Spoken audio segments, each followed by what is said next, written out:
السلام علیکم، کیسے ہیں آپ سب؟ امید ہے کہ آپ سب خیر خیریت سے ہوں گے۔ آج میں جا رہی ہوں اپنی امی کے گھر کیونکہ بچوں کا شور مچا ہوا تھا، پیپر ختم ہو گئے ہیں، آج تھا ان کا لاسٹ پیپر۔ تو جیسے ہی بچے گھر آئے 12:30 بجے چھٹی ہوئی، آتے ہی جی میں نے بچوں کو فوراً ریڈی کیا۔ گھر سے نکلتے کرتے پھر بھی 2:30 بج چکے تھے اور 3 بجنے والے تھے، تو میں نے کہا بس پھر جلدی جلدی تیاری کریں اور جلدی جلدی چلتے ہیں، کیونکہ دن اگر گھر میں گزر گیا تو پھر امی کے گھر کچھ ٹائم کے لیے جانے کا کوئی فائدہ نہیں ہے۔ تو اور سردیوں کے دن تو اتنے چھوٹے ہوتے ہیں کہ پتہ ہی نہیں چلتا، صبح سے شام ہو جاتی ہے۔ آج موسم بھی بہت اچھا تھا، دھوپ بھی نکلی ہوئی تھی اور ٹھنڈ اتنی محسوس نہیں ہو رہی تھی، تو اس وجہ سے میں نے کہا چلو جا کے تھوڑا سا انجوائے کرتے ہیں اور تھوڑا سا سب کے ساتھ گپ شپ بھی ہو جائے گی، ذرا دھوپ بھی انجوائے ہو جائے گی۔ کافی دن ہو گئے ہیں، مجھے 1 ماہ ہو گیا امی کے گھر میں نہیں جا سکی۔ پہلے کچھ مصروفیات تھیں گھر کی، پھر کچھ پچھلے منتھ تو میرے چاچو کی ڈیتھ ہوئی، اس کے بعد ہر ہفتے مجھے جانا ہوتا تھا اپنی چاچو کے گھر، چچی کے پاس، تو سارے جمع ہوتے تھے قرآن پاک کے لیے۔ تو پھر جیسے ہی ادھر سے وہ فری ہوئے تو پھر اس کے بعد بچوں کے پیپر سٹارٹ ہو گئے، پھر بچے بھی بیمار، گھر میں کبھی کچھ مسئلے مسائل چلتے رہے، اس وجہ سے میں کافی ٹائم سے امی کے گھر نہیں جا سکی۔ آج مجھے ایسا لگ رہا ہے کہ جیسے کہ یقین کریں کہ جیسے کئی مہینے گزر گئے ہوں۔ بہرحال اللہ تعالیٰ ماں باپ کو ہمیشہ سلامت رکھے، کیونکہ بیٹیوں کا تو میکا ہی ایسے لگتا ہے زندگی کا وہ خوبصورت حصہ ہوتا ہے، اور جو کبھی بھی کسی بھی موڑ پہ انسان نہ ہی ان چیزوں سے دور ہو سکتا ہے، نہ ہی ایسی چیزوں کو چھوڑ سکتا ہے۔ تو میکا ایک ایسی چیز ہے، بس اللہ تعالیٰ سب ماؤں بہنوں بیٹیوں کے نصیب بہت اچھے کرے، اور ان کے میکے کو ہمیشہ سلامت رکھے، ہمارے ماں باپ کا سایہ ہمیشہ ہمارے سروں پر سلامت رہے۔ اور میکے جانے کی جو خوشی ہے نا، وہ وہی بیٹیاں سمجھ سکتی ہیں جو شادی کے بعد دور ہوتی ہیں یا پھر کسی وجہ سے نہیں جا سکتی۔ تو بس بچے بھی نانوں کے گھر جانے کے لیے جتنے خوش ہوتے ہیں، ہمیں بھی یاد ہے ہم بچپن میں چھوٹے ہوتے تھے، جس دن ہم نے اپنی نانوں کے گھر جانا ہوتا تھا، خوشی کے مارے ہمیں رات کو نیند ہی نہیں آتی تھی۔ آج بھی میں وہ وقت یاد کرتی ہوں تو یقین کریں کبھی کبھی آنکھوں میں آنسو آ جاتے ہیں، کیونکہ میری نانوں اس دنیا سے چلی گئی ہیں۔ ان کی یاد بہت آتی ہے، بہت، ابھی بھی سوچ کے میری آنکھوں میں آنسو آ گئے ہیں۔ تو اللہ تعالیٰ انہیں جنت الفردوس میں اعلیٰ مقام عطا فرمائے، اور ان کی قبر کو روشن اور ٹھنڈا اور کشادہ کر دے، کروٹ کروٹ انہیں جنت نصیب فرمائے۔ رستے سے ہم لوگوں نے تھوڑے سے سورج مکھی کے بیج لیے، پھر ابو کو مبارکباد دی کیونکہ ان کا ٹریکٹر نکلا ہے گورنمنٹ کی طرف سے، تو ماشاءاللہ ابو کی زمینیں ہیں نا، تو پھر استفاق مریم نواز نے اسکیم نکالی تھی، تو اس میں ابو کا نام آیا، تو پھر جو انسان ابو کو ٹریکٹر ملا۔ یہ ہم لوگ امی کے گھر میرے بیٹے محمد کے کام ہے، وہ جو انسان کیمرہ لے کے ساری ویڈیوز بنا رہا ہے۔ یہ امی کے گھر کی بیک سائڈ ہے، ایک سائڈ پہ تھوڑی کافی حصہ چھوڑا ہوا ہے، اور یہ بیک سائڈ پہ نا ابو نے تندور بھی لگوایا۔ جب ہم لوگ سارے اکٹھے ہوتے ہیں نا تو پھر تندور پہ ہم لوگ روٹی بناتے ہیں۔ یہ بڑے مزے کی دھوپ نکلی ہوئی تھی، ہم لوگوں نے 4 پہیے ڈال کے دھوپ سیکی خوب، اور بیٹھ کے سورج مکھی کے بیج کھائے۔ آج چھت پہ بن رہا ہے کھانا، اور کھانا بنا رہے ہیں ایک ابو کے جاننے والے ہیں، ایک دوست بنے ہوئے ہیں، وہ کوکنگ کا کام کرتے ہیں، تو مطلب کسی ریسٹورینٹ میں کوک ہیں بڑے، تو پھر وہ آئے ہوئے تھے، تو ہم سب نے کہا چلیں جی آج انہیں کہتے ہیں کہ ہمیں آلو مٹر گوشت والا سالن بنا کے دیں، ہم بھی دیکھیں کہ ان کا ٹیسٹ کیسا ہے۔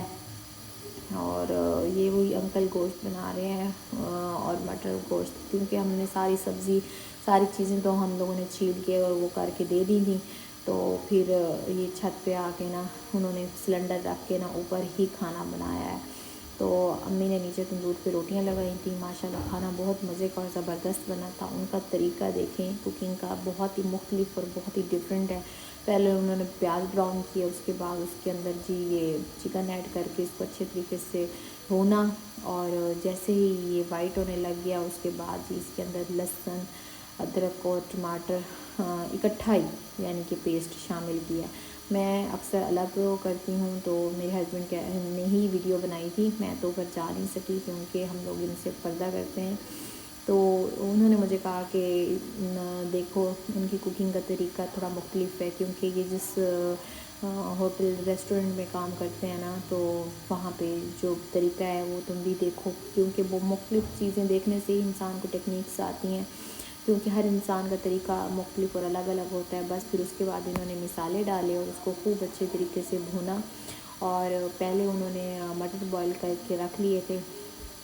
اکثر یہ ہوتا ہے میں اگر مٹر بوائل کروں تو اس کا پانی گرا دیتی ہوں، لیکن انہوں نے مٹر بوائل کر کے نا اس کا پانی نہیں گرایا تھا. یہ دیکھیں آلو ایڈ کیے ہیں کیونکہ مٹر بوائل ہو چکے تھے تو انہوں نے لاسٹ میں ہی ڈالے ہیں. اور اس کو بھی اچھی طریقے سے بھونا. اور یہ کہہ رہے تھے کہ نا آلو بہت چھوٹے کٹے ہوئے ہیں، آلو کی کٹنگ تھوڑی بڑی ہونی چاہیے تھی. بس امی نے کٹنگ کی تھی کیونکہ ہم لوگ گھر میں اتنے ہی کاٹتے ہیں، زیادہ بڑے نہیں کاٹتے. تو باقی ساتھ ساتھ مسالے وہ ایڈ کرتے گئے، جیسے نمک ہو گیا. اور پھر انہوں نے یہ دیکھیں تھوڑا سا پانی ڈالا کیونکہ نیچے لگ رہا تھا تھوڑا مسالہ. اور یہ بڑے اسٹائل سے میں وہی دیکھ رہی تھی. میں نے کہا حالانکہ یہ مرد ہیں اور گھی انہیں تھوڑا کم لگا ہے، انہوں نے مزید اور ڈالا ہے. نمک مجھے لگتا ہے مرچیں بھی تھوڑی سی اور ڈالی ہیں انہوں نے. اور ٹیسٹ بھی کھانے میں بہت ہی اچھا تھا. اور یہ دیکھیں خوب اچھے طریقے سے وہ اسے مزید اور بھونیں گے. اب یہ چکن کو چیک کر رہے ہیں کہ چکن کی بوٹی کس اس میں ہے. یہ اب انہوں نے ابلے ہوئے جو ہے نا مٹر ایڈ کر دیے ہیں، اس کا پانی ساتھ اور ہر چیز. یہ دیکھیں طریقہ بھی آسان ہے اور مطلب ٹیسٹ بھی اچھا تھا اس کا. جیسے ایک مٹر آلو گوشت والا سالن ہوتا ہے ویسا ہی ٹیسٹ تھا اس کا. اور بہت ہی اچھے طریقے سے یہ دیکھیں بڑی سلیقے سے ہر چیز انہوں نے بنائی. اور حالانکہ یہ مرد ہیں، وہ کہتے ہیں نا کہ آپ جس کام کو سیکھیں بڑی ٹیکنیکس ہوتی ہیں ہر کام کی. تو یہ ماشاءاللہ انہیں ہر ٹیکنیکس آتی تھی کھانا بنانے کی. نمک کم محسوس ہوا تو انہوں نے نمک اور ڈالا. اور اب اس کو میرے خیال میں چمچ چلا کے نا چھوڑ دیں گے کچھ ٹائم کے لیے. جیسے ہی یہ دیکھو انہوں نے اس طریقے سے دم دیا. ہر انسان کا چھت کا ویو ہے، بچے بھی اوپر کھیل رہے ہیں اور ساتھ کھانا بھی بن رہا تھا. اور ہم لوگ تو چھت پہ آ نہیں سکے پردے کی وجہ سے. یہ اوپر ابو والوں نے سولر سسٹم لگوایا ہوا ہے. تو بس یہ پھر اب ہم لوگ نیچے جی تندور چلا رہے ہیں، بچے بھی ساتھ ہی لگے ہوئے ہیں، ابو بھی ساتھ ہی لگے ہوئے ہیں. اور بس جیسے ہی تندور چلا اس کے بعد جی روٹیاں لگانی امی نے سٹارٹ کر دیں. تو امی کے ہاتھ کی تندور کی روٹی کھا کے جو مزہ آیا نا اس کا میں آپ کو بتا نہیں سکتی کہ کتنا ٹیسٹ. یہ دیکھیں ماشاءاللہ سے سالن تیار ہے. اب جی روٹی بھی بن چکی ہے گرما گرم. سب نے بڑا مزے سے بیٹھ کے کھانا کھایا، اللہ کا شکر ادا کیا. اور چائے پی. چائے ہم نے سلنڈر پہ بنائی کیونکہ یہاں پہ ابھی گیس نہیں ہے. پھر جی بچوں نے جی کور اتار کے نا جی ٹریکٹر پہ بنوائی پکچرز ویڈیوز، کیونکہ ان کا بہت شوق تھا کہ ہم لوگ بھی ٹریکٹر پہ بیٹھیں گے. تو میں نے کہا چلیں جی ٹھیک ہے آپ بیٹھیں، میں آپ لوگوں کی ویڈیوز بناتی ہوں پکچرز بناتی ہوں. خوب پورا دن انجوائے کیا. اور شام کو مغرب کے ٹائم ہم لوگ پھر گھر واپس آ گئے. تو بس گھر آنے کے بعد نا دل میرا بے حد اداس تھا. جو بھی ہے کیا کیا جائے، حقیقت یہی ہے کہ انسان کو نا ہر حالات اور ہر چیز کے ساتھ ہی چلنا پڑتا ہے.